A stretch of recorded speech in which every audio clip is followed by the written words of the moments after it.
There is one question about living in Scotland I hear asked over and over again. Doesn't it always rain in Scotland?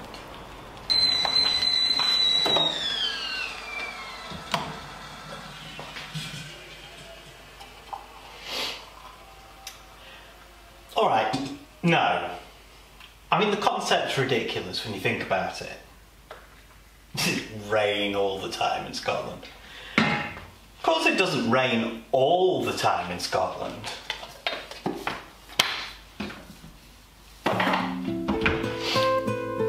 Just most of the time.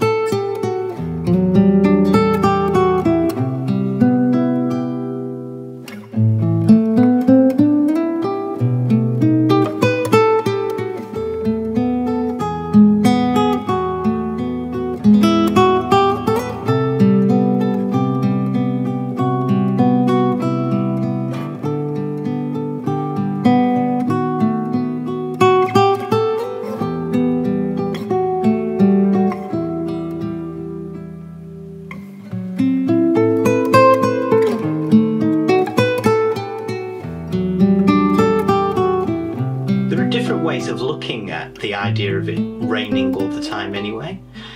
For instance, it always makes me think of a particular parable out of a book called Hagakure from ancient Japan, well, 18th century Japan. It goes something like this. When caught in a sudden rainstorm, people run quickly along the road, but by doing such things as hiding under the eaves of buildings, they still get wet. But when you're resolved from the outset, you won't be perplexed, though you'll still get the same soaking. It's saying that there are just some things that are unavoidable, and the only thing that causes an issue is how you approach it. So, does it rain all the time in Scotland? Is perhaps just the wrong question to ask. Perhaps the right question to ask is, why would it bother you if it does rain in Scotland? If you're coming to Scotland, it isn't for the glorious sunshine and warm beach weather. You're coming to Scotland for something quite different. You're coming to Scotland for a rare beauty. An incredible place of mystery and magic.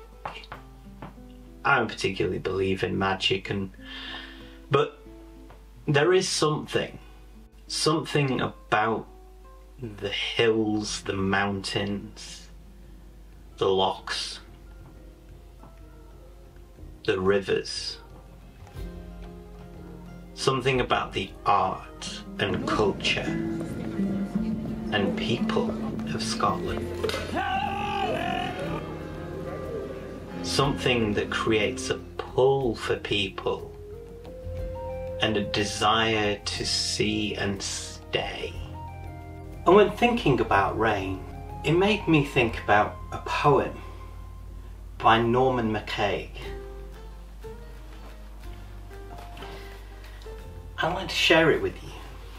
The rain, it was a little rain, walked through the wood, a little wood, leaving behind unexpected decorations and delicacies on the fox by the dyke that was eating a salmon's head. The poacher who had hidden it wasn't going to be pleased. The rain whisperingly went on past the cliff all Picassoed with profiles, blackening the Stour peat stacks, silvering 40 sheep's backs, and smudging out a buzzard. It reached us. It passed us, totally unimpressed. Not me. I looked at you, all cobwebby with seeds of water, changed from summer to spring. I had absolutely no way of saying how vivid can be unemphatic, how bright can be brighter than brightness.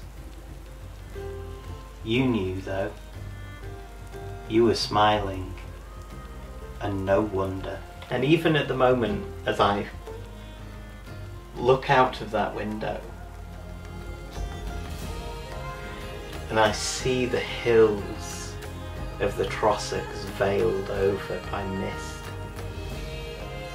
the rain clattering against those windows like so many tiny unicorn hooves, it makes me realize actually how wonderful it can be. And there's a coziness to the rain,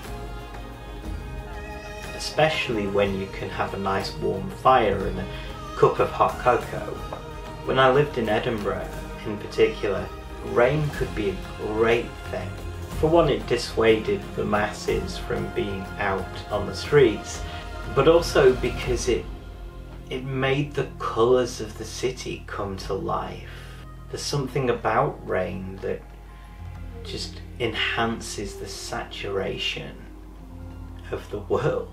And Edinburgh Court in late autumn and winter golden light, with the mist and the rain just adding to a sense of slight obscurity.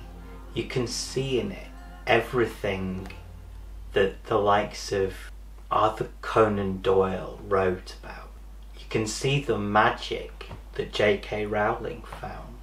I guess what I'm trying to say here though is actually that The Rain in Scotland isn't a book. It's kind of a feature.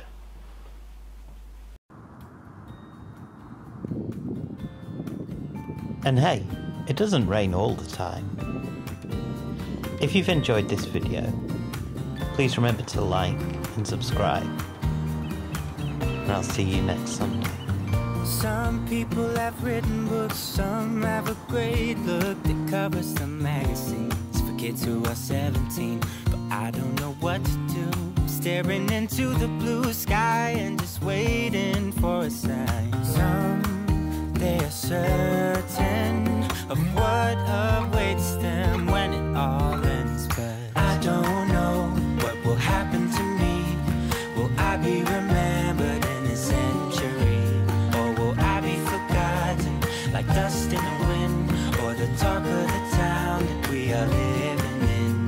Well, I don't